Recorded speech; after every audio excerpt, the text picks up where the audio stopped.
सूत्र अर्थना रहस्यो। प्रणाम। पर्युषणा पर्वनी पूर्व तैयारी रूपे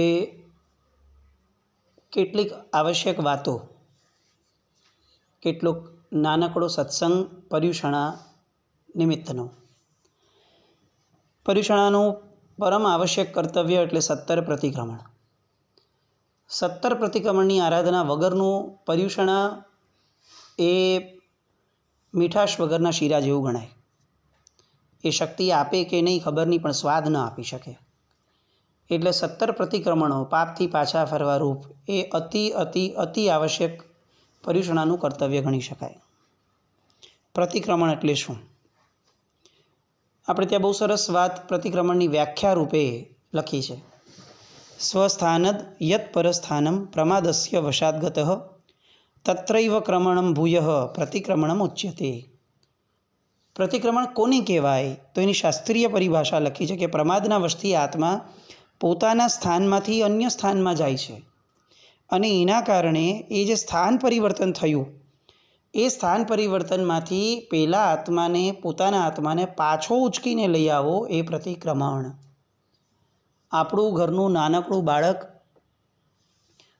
હજી પગલાં પણ નથી ભરી શકતું, પણ ઘૂંટણીએ ચાલતા ચાલતા બાજુના ઘરમાં ગયું, બાજુના ઘરમાં મજા આવે એવું બધું એને કંઈક થવા લાગ્યું એટલે જોવા બેસી ગયો, ત્યાં કોઈએ ચોકલેટ આપી એટલે તો ઓર મજા આવી ગઈ, બધા ઉછળી ઉછળીને રમાડતા હતા એટલે એને રાગ થઈ ગયો, કોઈક એક વ્યક્તિ એને સાચવે છે, કોઈક એને ખવડાવે છે, કોઈક પીવડાવે છે, કોઈક રમાડે છે, આ બધાના કારણે હવે એ નાના બાળકને એ ઘર ગમવા લાગ્યું।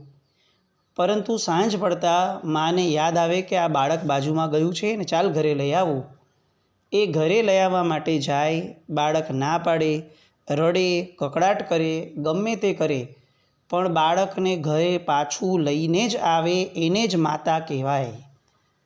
બસ એ બાળકને ઘરે પાછું લઈ આવવું પોતાના સ્થાનમાં, પોતાના ઘરમાં, એનું નામ પ્રતિક્રમણ। મનરૂપી બાળક ક્યાંય પ્રમાદવશ વહી ગયું, અને વહી ગયા પછીથી ત્યાં રાગ કર્યા, ચિક્કાર પોતાનું પોષણ કર્યું, અને એટલી બધી હદ સુધી બધું ગમવા લાગ્યું કે હવે એને પોતાનું ઘર જ યાદ ના આવ્યું। પણ અંતે પરમાત્મા રૂપી માં એમ કહે છે કે ઉચકીને પાછો લઈ આવો। પાછો લઈ આવવાની જવાબદારી પ્રતિક્રમણ નામના આવશ્યકને મૂકી। આવું આ સુંદર મજાનું પ્રતિક્રમણ। 6 આવશ્યક સ્વરૂપ પ્રતિક્રમણ: સામાયિક, ચોવીસથ્થો, વંદન, પડિકમણું, કાવસગ્ગ અને પચ્ચખાણ। આપણે આ પહેલાંના સૂત્રોમાં 6 આવશ્યકને જોયા છે। વિધિ તરફ આગળ વધીએ, સમય ઓછો છે, અને 8 દિવસના નિત્યક્રમને આપણે એટલો બધો વિશુદ્ધ દિશા તરફનો બનાવવો છે કે પ્રતિક્રમણના અંતે, 7 દિવસના અંતે સંવત્સરી પ્રતિક્રમણ જ્યારે પણ આવે ત્યારે ચોક્કસપણે આપણને એવું લાગે કે હાશ, હું મારા ઘરે આવ્યો। આવી કંઈક અનુભૂતિ આપણા જીવનમાં પ્રવેશે, એનો આ એક પ્રયાસ। સૌથી પહેલાં પ્રતિક્રમણમાં સામાયિક લઈએ છીએ, એટલા માટે કારણ કે સામાયિક લેવા દ્વારા આપણને મનને એક ક્લિયર મેસેજ વહ્યા છે કે હવે સમત્વ ભાવમાં જ રહેવાનું છે। સમત્વ ભાવ એટલે કોઈની પર ગુસ્સો ન કરવો, સહન કરવું એવું નહીં જ। ભૂલથી પણ આવી વ્યાખ્યાઓ ન કરવી, નબળી વ્યાખ્યાઓ। સમત્વ ભાવ એટલે બધું સમભાવે સંવેદવું। કોઈ ગાળ આપે તો પણ એટલી જ નિસ્પૃહતા અને એટલી જ સમત્વ ભાવની ધારા જેટલી ધારા કોઈ વખાણ કરે તો હોય। ન ગલગલિયા થાય, ન ગુસ્સો આવે। આ સમતા ભાવ છે, અને આ સામાયિકનું ખરેખર પરિણામ છે। એટલે સૌથી પહેલાં જીવને આ મેસેજ જાય છે કે હવેની 48 મિનિટ સુધી તારે બાહ્ય એક પણ ભાવની અંદર ખેંચાવાનું નથી। હવે આ પોતાના ઘરમાં આવવાની વાત છે, એટલે બહારની કોઈ વસ્તુઓ સારી કે ખરાબ યાદ કરવાની નથી, સમત્વ ભાવમાં રહેવાનું છે। આવો એક પ્રતિબંધ એની ઉપર લાગી જાય એ માટે સૌથી પહેલું આવશ્યક છે સામાયિક। સામાયિકની વિધિના સૂત્રોના રહસ્યો આપણે જોયા છે, એટલે એમાં વિશેષ જતા નથી, પણ ઇર્યાવય આદિ દ્વારા 14 રાજલોકના તમામ જીવોને અભયદાન આપી એમની પાસેથી આશીર્વાદ લઈ અને આપણે વિધિ તરફ આગળ વધીએ છીએ કે હવે મારી જે હવે પછીની ક્રિયાઓ છે, આ ક્રિયાઓમાં તમારા બધાના મને આશીર્વાદ સાંપડે। તમને અભયદાન આપવા દ્વારા જે મેં મૈત્રી ભાવ કેળવ્યો છે, એ મૈત્રી ભાવ મારી અંદર પ્રમોદ ઊભો કરે, આનંદ ઊભો કરે, એવી કંઈક ધારા ઇર્યાવય દ્વારા આપણે કરીએ। ત્યાર પછીથી પરમાત્માની સ્તુતિરૂપ લોગસ્સ, ત્યાર પછીથી બધા આદેશ આપણે કરવિમંતે સૂત્રમાં જોયા છે, કઈ રીતના આદેશ કેમ હોય છે તે। સામાયિક લેવાઈ ગઈ, ત્યારબાદ પ્રતિક્રમણની શરૂઆત થશે વિધિ. છઠ્ઠું આવશ્યક અત્યારની વિધિ જે છે એ પ્રમાણે આપણે સૌથી પહેલાં લઈ લઈએ છીએ. આઈડિયલી પહેલું આવશ્યક પછી બીજું આવશ્યક આવવું જોઈએ, પરંતુ આપણી સાંજની પ્રતિક્રમણની વિધિમાં આપણે છઠ્ઠું આવશ્યક પહેલાં લઈ લઈએ છીએ, કારણ કે આપણા પ્રતિક્રમણમાં ક્યાંય પણ જે મૂળ વિધિ હતી આપણી ઓરિજિનલ, કે સૂર્યાસ્ત સમયે વંદિતતું આવી જવું જોઈએ, એટલે સૂર્યાસ્તની આજુબાજુમાં તરતથી પચ્ચકખાણ થઈ જાય, જેથી એટલા ભાગની અવિરતિનો આપણને દોષ ન લાગે. પરંતુ એ હવે શક્ય થતું નથી. આપણા પ્રતિક્રમણો લેટ થઈ ગયા સમૂહમાં બધા ભેગા થવાના કારણે, એટલે છઠ્ઠું આવશ્યક સૌથી પહેલાં લઈ લીધું કે પહેલાં પચકાણમાં આવી જઈએ, ત્યારબાદ બાકીની આવશ્યક તરફની ગતિ કરશું. તો આ એક વિધિની વ્યવસ્થા રૂપે છઠ્ઠું આવશ્યક પહેલાં આવી જાય છે, જેમાં વાંદણા વગેરે દ્વારા આદેશ લઈ અને આપણે ગુરુ ભગવંતનો બહુમાન કરી અને એમની પાસેથી પચ્ચકખાંડની માંગણી કરીએ છીએ. ત્યારબાદ પ્રતિક્રમણનું આવશ્યક બીજું શરૂ થશે 24 જેમાં 24 દિનેશ્વર ભગવાનની સ્તુતિરૂપ દેવવંદન, શ્રાવકને ત્રિકાળ દેવવંદનની વિધિ કીધી છે. આપણામાંથી આવી વિધિ સાચવનારા લોકો હવે ધીરે ધીરે ઘટતા જાય છે, એટલે પૂર્વાચાર્યોને આપણા પ્રત્યે કરુણા ઉપજી અને એમ થયું કે છેવટે આમ અલગથી ટાઈમ તો નહીં કાઢે, ચાલો કટાસણા પર બેઠો છે તો એની પાસે કરાવડાવી લઈએ. એટલે સૌથી પહેલાં હજી પ્રતિક્રમણ શરૂ નથી થતું એ પૂર્વે જ દેવવંદનની વિધિ કરાવડાવી દે. અને દેવવંદનની આખી વિધિ ન લેતા એમણે દેવવંદનનો એક ભાગ, એક જોડા સ્વરૂપે, 4 થોઈના જોડા રૂપ એક ભાગ દેવવંદનનો લઈ અને ઉપલક્ષણથી આપણું દેવવંદન પણ પૂર્વાચાર્યોએ કરાવી લીધું. આ બધા એમના ઉપકાર છે કે આપણા કર્તવ્યો એ સાવ શોર્ટ સ્વરૂપમાં લાવી અને આપણને સાવ કર્તવ્યથી દૂર થઈ જતા અટકાવે છે. એ એક પરમ ઉપકાર આ વિધિ માર્ગનો છે કે આપણામાં આલંબન રૂપે પણ આપણું આવશ્યક આપણને યાદ કરાવે છે. બીજો આશય એવો પણ ખરો કે હવે પ્રતિક્રમણ કરવા જઈએ છીએ તો પરમાત્માની ભક્તિ કરીને પછી જઈએ કે જેના કારણે પરમ મંગલ થાય. એટલે આ જે 4 જોડા સ્વરૂપ, 4 થોઈ સ્વરૂપનું જે આખું માર્ગ આવે છે, વિધિ આવે છે, એ વિધિ આવી. ત્યાર પછીથી પ્રતિક્રમણ ઠાવવાનું આવશે. હવે અહીંથી પ્રતિક્રમણ શરૂ થશે. સૌથી ઇમ્પોર્ટન્ટ સૂત્ર સવસવિ દેવસ્ય દુચ્ચિંતીય દુઃભાષીય દુચ્ચિઠ્ઠીય. આખા દિવસ દરમિયાન સર્વ જે પણ દુચ્ચિંતીય ખરાબ ચિંતવના થઈ હોય, દુઃભાષીય ખરાબ ભાષણ એટલે કે બોલવાનું થયું હોય, દુચ્ચિઠ્ઠીય કોઈ પણ ખરાબ અનુચિત કાર્ય થયા હોય, એ સર્વનું મિચ્છામિ દુક્કડમ આ માંગણી થાય છે. સૌથી પ્રથમ આ સમજવું છે મિચ્છામિ દુક્કડમ શબ્દનો અર્થ. બહુ પોપ્યુલર સંવત્સરી આવશે એટલે આપણા બધામાં રેસ લાગશે કે કોણ કેટલું મિચ્છામિ દુક્કડમ વધારે બોલી શકે છે. કદાચ આપણે આમ 1008 થઈ જતો હોય તોય ખબર નહીં, જે મળે એને ઓળખે કે ન ઓળખે પ્રભાવના સ્વરૂપે આપણને મિચ્છામિ દુક્કડમ આપવાની આદત પડી ગઈ છે. મિચ્છામિ દુક્કડમ શબ્દનો અર્થ મ એટલે કે હું નથી ઈચ્છતો, એટલે નકારાત્મક સ્વરૂપે છે. ઈચ્છામિ એટલે ઈચ્છું, અને દુક્કડમ એટલે કે દુષ્કૃત. હું દુષ્કૃતને ઈચ્છતો નથી, આવું પોતાનું સંકલ્પ બળ જાહેર કરવું ઇઝ ઇક્વલ ટુ મિચ્છામિ દુક્કડમ. હવે આ કોને કહેવાય? આ ગંભીરતા આપણે સમજવી જોઈશે. રસ્તે હાલતા ચાલતા દરેક માણસને મિચ્છામિ દુક્કડમ કહેવાથી ફાયદો શું થશે? આપણે એને ગુજરાતી સ્વરૂપમાં બોલીએ કે ભાઈ હું દુષ્કૃતને ઈચ્છતો નથી, તો ઓલો એમ જ કહેશે કે ભાઈ ન ઈચ્છતો હોય તો સારી વસ્તુ, જેમાં મને શું. એટલે એક ગંભીરતા આપણે લાવવી પડે કે આ એને જ કહેવાય કે જેની હારે દુષ્કૃતો કર્યા છે આપણે, અને જેને આપણા દુષ્કૃતના કારણે મન વચન કર્મથી કંઈક અંશે પણ દુભવવાનું થયું છે, જેને બિચારાને કાંઈ જ લેવા દેવા નથી, એને આપણે જાહેર કરીએ કે ભાઈ હું દુષ્કૃત ઈચ્છતો નથી, એ કેટલે અંશે યોગ્ય રહેશે? એટલે મિચ્છામિ દુક્કડમ બહુ ગરિમાપૂર્ણ શબ્દ છે. એને બહુ ચીલાચાલુ બનાવવાનો પ્રયત્ન ન કરવો જોઈએ. વોટ્સએપ પર ફોરવર્ડ ટુ ઓલમાં વયા જઈએ, આનાથી વધારે મિચ્છામિ દુક્કડમ શબ્દની ગરિમાને પાડવા જેવું દુષ્કૃત કદાચ કોઈ નહીં હોય.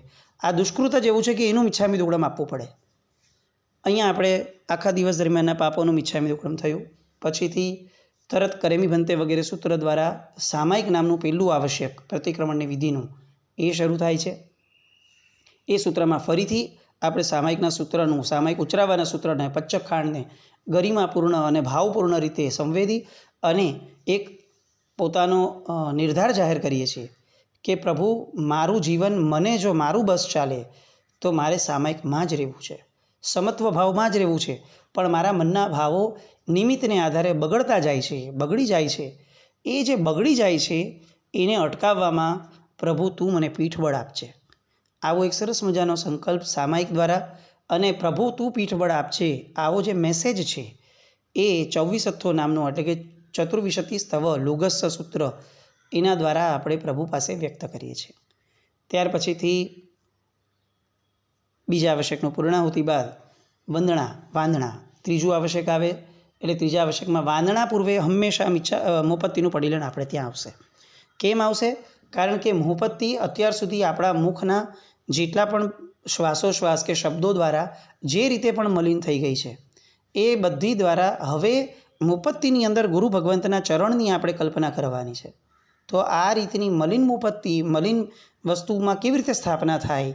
એટલે પડીલેહણ દ્વારા સૌ પ્રથમ એનું પ્રમાર્જન કરવાનું છે બહુમાનપૂર્વક મોપત્તીનું, અને પછીથી એને ગુરુચરણ રૂપે એને સ્થાપી અને એમાં દર્શન અને વંદન કરવાના છે. બીજો આશય એ પણ ખરો કે મોપત્તીના જે 50 બોલ છે એ આખો ને આખો વિધિ માર્ગ છે. કોઈ એમ પૂછે કે આખા જૈન શાસનનું રહસ્ય, મોક્ષ માર્ગનું રહસ્ય શેમાં છે? આખો મોક્ષ માર્ગ, હું ઝીરો છું અત્યારે, હું જૈન પણ નથી, હું કંઈ નથી અને મારે હવે સાધના કરવી છે અને મોક્ષે જવું છે, તો મને માર્ગ આપો. તો એ મોપત્તીના 50 બોલ આપી દઈએ તો એ આખા 50 બોલ ક્રમબદ્ધ રીતે, ડાયરેક્ટ ઉડી મારવાની વાત નહીં, ક્રમબદ્ધ રીતે મોક્ષનો માર્ગ એ આ મોપત્તીના 50 બોલમાં છે. એ આપણે પર્યુષણા પછીથી કેવી રીતે જ્યારે પણ અનુકૂળતાએ જોશું. અહીંયા મોપત્તીનું પડીલેહણ થયું ત્યારબાદ ગુરુ ભગવંતના ચરણની કલ્પના કરીને વાંદણા લેવાના છે. ઘણીવાર ઘણા જણને જોઈને એવું લાગે કે વાંદણામાં એ વાંદણા લેવાય છે કે માથા કૂટાય છે એ સમજાય જ નહીં. પણ વાંદણા એ બહુ જ પોલા હાથે, બહુ જ ઊંચા હાથે, નમ્રતા અને બહુમાનપૂર્વક એ મોપત્તીના સ્પર્શને કરી અને એ મોપત્તીમાં લીધેલા સ્પંદનો, એ જે ગુરુચરણની કલ્પના દ્વારા જે વાઇબ્રેશન્સ મળ્યા છે, જે પરમાણુઓ આપણે કલ્પ્યા છે, એ પરમાણુઓને આપણા ભાગ્ય બનાવવા માટે, આપણું એક ભાગ્યનો ઘડતર થાય એ માટે કપાળ પર સંવેદવાના છે. મારા દેવ અને મારા ગુરુ એ જ મારું ભાગ્ય છે. આવો એક મેસેજ આ વાંદણા આપે છે. એ કેવા બહુમાનથી થવા જોઈએ? અને તમારી આજ્ઞા, તમારા ચરણ એ મને શિરોમાન્ય છે, મેં મસ્તકે ચડાવ્યા છે. આવો એક મેસેજ જાય એ વાંદણા. આવા વાંદણાઓ ઉતાવળથી થાય, આવા વાંદણાઓ ગપાગપ ગમે તેમ કરીને પતી જાય એ બહુ યોગ્ય અને બહુમાનનીય વસ્તુ નથી. એટલે આવા 2 વાંદણા, 2 જ કેમ, 3 નહીં, 1 નહીં, કેમ નહીં? કારણ કે પહેલા વાંદણાની અંદર બહુમાન જ થાય છે. ફક્ત જે વિધિ કરવાની છે એ બીજા વાંદણામાં થાય છે. પહેલા વાંદણામાં આગળ જ ગયા, ગુરુ ભગવાનના અવગ્રહમાં આવ્યા 2.5 ડગલા, અને અવગ્રહમાં આવી અને પછીથી એમની આજ્ઞા માંગી.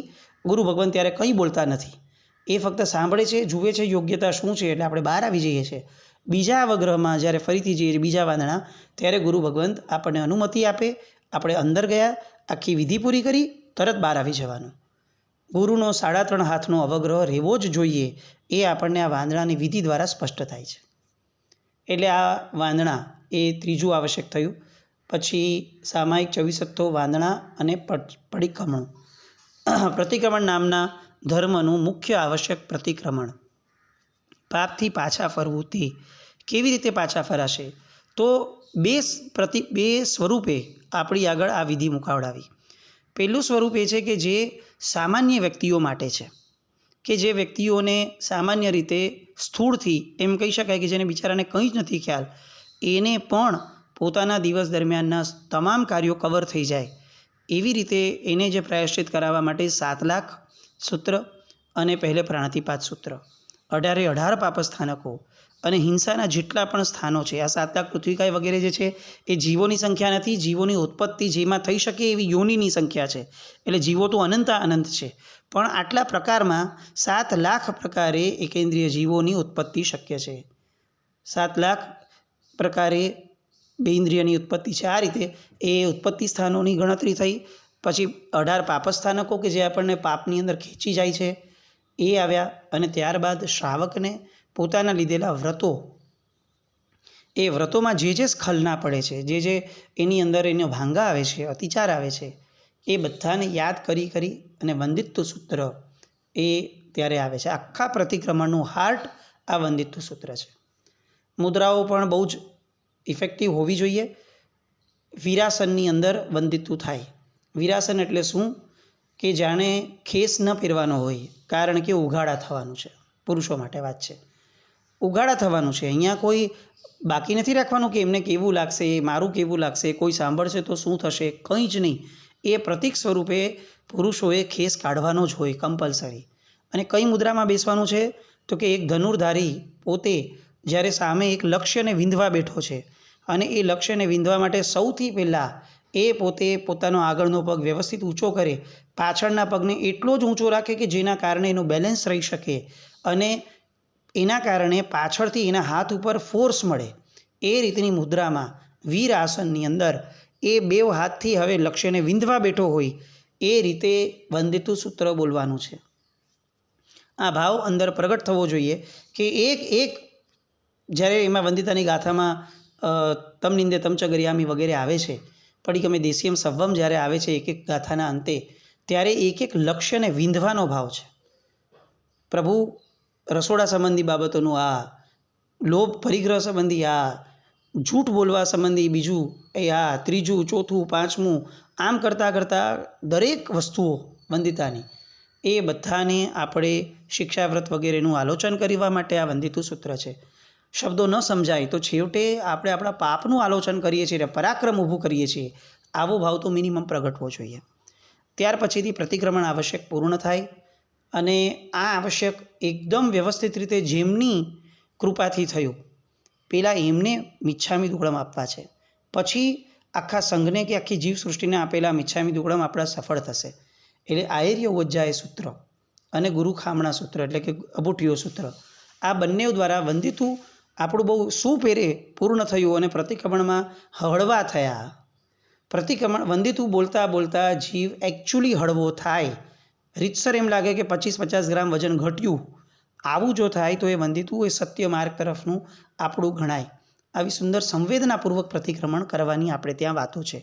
વિધિ માર્ગ એ ફક્ત વિધિ સાચવવા માટે નથી. વિધિ માર્ગ એ ફક્ત ને ફક્ત આપણા આત્મા સુધી પહોંચવા માટેની કેડી છે. પણ કેડી પર સૂઈ ન જવાય, કેડી પર આગળ વધાય. એટલે વિધિ માર્ગથી રહસ્ય અર્થમાં જઈ અને આત્માના ભાવોને સ્પર્શવાની વાત એ આ આવશ્યકના લક્ષ્યો છે. ખામણા આવ્યા, ગુરુ ભગવાનનો અનાદર જે પણ થયો, અવિનય થયો, એની મિચ્છામી દુક્કડમ, અને ત્યારબાદ આયર્ય વજ્જાય સૂત્ર દ્વારા અને છેલ્લે એ આયર્ય વજ્જાયની છેલ્લી ગાથામાં સમગ્ર જીવ સૃષ્ટિના તમામ જીવો એ બધાનું જે મિચ્છામી દુક્કડમ લલાટે કપાળ ઉપર મસ્તક જોડીને અંજલિ આપીને માંગવાનું છે. પ્રતિક્રમણનું હાટ કહી શકાય એવું આ સૂત્ર છે. બેઠા બેઠા ભૂલથી પણ ન કરાય, આમ તો કંઈ પણ ન કરાય, પણ આ વિધિઓમાં તો કમ્પલસરીલી આયર્ય વજ્જાય વગેરે સૂત્રો એ પ્રતિક્રમણમાં આપણે ભાવોને પીક ઉપર લઈ જવા માટેના સૂત્રો છે. એટલે એ ખાસ સૂત્રોને સંવેદવાના આવે સાંજના પ્રતિક્રમણમાં. ત્યાર પછીથી 2 લોગસ 1 લોગસ 1 લોગસ અને નવકાર, આ રીતના જે કૌશગો છે એ કૌશગ નામનું આવશ્યક શરૂ થાય. પહેલાં 2 લોગસ જે આવશે એ ચારિત્ર મુહ્ય એટલે કે ચારિત્ર ધર્મને લગતા જે પણ આપણા પાપો થયા છે આખા દિવસમાં, એટલે કે પ્રવૃત્તિના પાપો હાઈએસ્ટ થયા છે. આખા દિવસમાં આપણે પ્રવૃત્તિથી હાઈએસ્ટ પાપ કરીએ છીએ, એટલે પ્રવૃત્તિના પાપો માટે 2 લોગસનો કૌશક. ત્યાર પછીથી લોગસ સૂત્ર દ્વારા આપણે કૌશક બીજા કરીએ છીએ, એ દર્શનના અતિચાર છે એના કૌશક. અને એની પછીથી પુખરવર્દે સૂત્ર છે એ જ્ઞાનના અતિચાર જે છે એને લગતો કૌશક. આવી રીતે ચારિત્ર, દર્શન અને જ્ઞાન, આ 3ને લગતા જેટલા પણ આપણા દ્વારા અતિચારો થયા એના પાપોના પ્રાયશ્ચિત માટે કાયોત્સર્ગ નામનું આ આવશ્યક આવશે જે આપણે કરવાનું આવે. હવે આ બધું જ એકદમ સરસ રીતે પૂર્ણ થયું. એ કોના લીધે પૂર્ણ થયું? તો એમાં 2 તત્વો વિશેષપણે આપણે ઉપકાર માનીએ છીએ. નંબર 1 શબ્દો હતા તો થયું. જો આ શબ્દો જ ન હોત સૂત્રના તો આપણે કેવી રીતે કરત? એટલે સૌથી મોટો ઉપકાર ગણધર ભગવંતોથી પણ મોટો ઉપકાર મા ભગવતી સરસ્વતી માનો માન્યો કે તમે શબ્દો રૂપે અમને પ્રાપ્ત થયા તો અમે ગણધર ભગવંતો અમને કંઈક એમના ભાવો પહોંચાડી શક્યા. એટલે શ્રુત દેવતાનો કૌશક આવે. અને ત્યાર પછીથી આ જગ્યાએ ઊભા રહ્યા આપણે, ધરતીકંપ ન આવ્યો, બીજું કોઈ ઉપસર્ગ ન થયો અને આપણને ભાવોમાં સહાયક બન્યા એવા ક્ષેત્રદેવનો પણ ઉપકાર, એ એમના નિમિત્તે આપણે એ કૌશક કરીએ. પરમાત્માના શાસનની આ બલિહારી છે કે અહીંયા એક એક તત્વને જેમની જગ્યા છે, જે માલિક છે, એને પણ વંદના કીધી છે. અહીંયા ક્યાંય કોઈ જગ્યાઓએ સમકીતી વગેરે શબ્દો નથી આવતા, ઉપકારી શબ્દો વધારે મહત્ત્વના છે. એટલે ક્યાંય પણ આમાં સમકીતી ને અસમકીતીવાળી વાતો લીધા કરતાં આપણા ઉપકારી જે પણ છે એ બધા ઉપકારી તત્વોની વંદના, એ એમના પ્રત્યે કૃતજ્ઞ ભાવ, એ બહુ મહત્ત્વનો છે. આવો એક સંદેશ આ પ્રતિક્રમણની વિધિમાંથી પણ આપણને મળે છે. ત્યારબાદ છઠ્ઠું આવશ્યક, જે પૂર્વે આપણું થઈ ગયું છે, એમાંથી ફરી પાછું કંઈક કોઈ બાકી રહી ગયા હોય તો કરી અને ત્યારબાદ 6 આવશ્યક પૂર્ણ થયા. એના આનંદની અંદર માલકોશ રાગની અંદર નમોસ્તુ વર્ધમાના એ સૂત્ર બોલાય છે. સ્ત્રીઓમાં સંસાર દાવા બોલાય છે ચૈત્યવંદન સ્વરૂપે, પણ એ માલકોશ રાગમાં બોલવાની આપણે ત્યાં વિધિ છે. કારણ કે માલકોશ રાગ એ ઉર્ધ્વગતિએ લઈ જનારો રાગ છે. એ નીચેથી શરૂ થાય અને ધીરે ધીરે ઉપર ખેંચાતો જાય. પ્રભુ સ્વયં માલકોશ રાગની અંદર દેશના આપતા હોય. કેમ?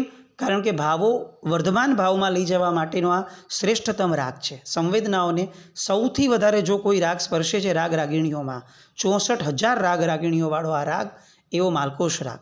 એટલે એ ચૈત્યવંદનમાં આખા પ્રતિક્રમણનો આનંદ વ્યક્ત થાય અને ત્યારબાદ સ્તવના અને પછીથી જે કૌસગ્ગ કર્મક્ષય નિમિત્તે અને દુઃખક્ષયને કર્મક્ષયના સ્વાધ્યાય જે આપણને કમ્પલસરી કીધો છે કે ભાઈ પ્રતિક્રમણના પૂર્ણ થયા પછીથી 1 પ્રહર સુધી શ્રાવક સ્વાધ્યાય કરે. હવે આપણી તો અત્યારે કોઈ એવી ધારા બી નથી ને ખબર બી નથી, પણ છતાંય આપણે સાવ વંચિત ન રહી જઈએ એટલે સ્વાધ્યાયના પ્રતીક સ્વરૂપે એક સજ્જાઈ આપણે ત્યાં બોલાય છે. તો આ સજ્જાઈ થશે અને ત્યારબાદ છેલ્લે એક કૌશક દ્વારા દુઃખ અને ઉપસર્ગોનું જે નાશ કરવા માટેની ધારા છે એ દ્વારા પ્રતિક્રમણનું સમાપન થાય.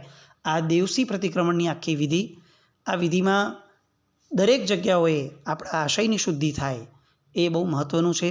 એટલે આવી વિધિમાં આપણે પર્યુષણા દરમિયાન સતત આ બધા ભાવોમાં જેટલા રમમાણ કરી શકીએ એટલા કરીએ. રાઈ પ્રતિક્રમણની વિધિ જો અનુકૂળતા થઈ તો ચોક્કસપણે મૂકીએ, પરંતુ બાકીના 6 આવશ્યકના ભાવો લગભગ આ જ પ્રમાણમાં રાખી અને પ્રતિક્રમણ બહુ સરસ રીતે જાય. વિધિઓ ન થાય આ વખતે આપણે પોતે થઈએ, પોતે ભળીએ એવું કંઈક થાય, એવી એક શુભ મંગલ કામના. પ્રતિક્રમણ સીધું કરવા ન બેસીએ. પ્રતિક્રમણ પૂર્વે 15-20 મિનિટ આખા દિવસમાં કાઢીએ, જેમાં આપણે આપણા મન વચન કર્મના પાપોને યાદ કરી રાખીએ. તો ભલે કદાચ સૂત્રો ફાસ્ટ જતા હશે તો પણ આપણે એ ધારામાં જોડાઈ શકશું. 2 લોગસ, 1 લોગસનો કૌશક આવે ત્યારે કમસે કમ ફક્ત લોગસ નથી બોલવાનો, સમય પસાર નથી કરવાનો. મૂળ વિધિ હતી આપણા શ્વાસોશ્વાસ પ્રમાણની. એટલા શ્વાસોશ્વાસની અંદર આપણે અગર એને લગતા પાપોને યાદ કરીએ તો એ સમયના શ્વાસોશ્વાસ આપણા એ કર્મોને બાળે. આવી એક હકીકત છે જેની અનુભૂતિ આજે પણ જે લોકો આ રીતના ધ્યાનની અંદર કાર્યોત્સક કરે છે એઓ અનુભવે છે. તો હવે આપણી પરિસ્થિતિ એવી નથી રહી, આપણો ઉપયોગ એવો નથી રહ્યો કે આપણે શ્વાસોશ્વાસ ગણી શકીએ. એટલે આપણને એ શ્વાસોશ્વાસ પ્રમાણમાં આટલા લોગસ થઈ શક્યા હતા, તો તમે પણ આટલો લોગસ ગણો તો તમે આટલા પાપનું પ્રાયશ્ચિત કરી શકશો. એવો વૈકલ્પિક માર્ગ આપણને આપ્યો છે. પણ આ વૈકલ્પિક માર્ગને પણ આપણે એ રીતે જ સંવેદવો પડશે કે ફક્ત લોગસ નથી ગણવાના, તે પ્રકારના પાપોને તે સમયે યાદ કરવાના છે. એ યાદ ન કરીએ અને ફક્ત લોગસ ગણીએ તો આશય રહિત થશું. એટલે જે કાર્યસરનો જે આશય છે, જે મુદ્રાનો જે આશય છે, જે પણ સૂત્રનો જે પણ આશય છે, તે આશયને સતત લક્ષ્યમાં રાખીને આપણે વિધિ કરીએ તો એ બહુ આનંદદાયક થશે. પર્યુષણા આપણા બધાના પાપને સામૂહિક રીતે ભેગા કરીને બાળે. એક અર્થ એવો નીકળે છે કે બધાએ સામૂહિક રીતે ભેગા થઈ અને જે પર્વને માણવાનું છે તે પર્યુષણા છે, હોઈ શકે છે. પરંતુ આત્મિક દ્રષ્ટિએ ચોક્કસપણે આવું કાઢવું પડે કે આખા વર્ષમાં છૂટાછવાયા ઢગલા બંધ પાપો કર્યા, એની રિટેલમાં માંડ કંઈક નષ્ટ કરી શક્યા હશું, પણ હવે 8 દિવસોની અંદર એને હોલસેલમાં ભેગા કરીએ, બધાને યાદ કરી એક પાપને ભેગા કરીએ અને એકસાથે એને બાળી નાખીએ. આ જે સામૂહિક પાપનું દહન, રાવણનું પૂતળું વિજયાદશમીના દિવસે જે રીતે અજૈનોની ધારામાં બળાય છે પાપને બાળવા સ્વરૂપે, એ રીતે સંવત્સરીના દિવસે આપણી પોતાની અંદર ઊભા થયેલા પાપના પૂતળાઓ બળે એવી શુભ મંગલ કામના. જીનાગના વિરુદ્ધ કંઈ પણ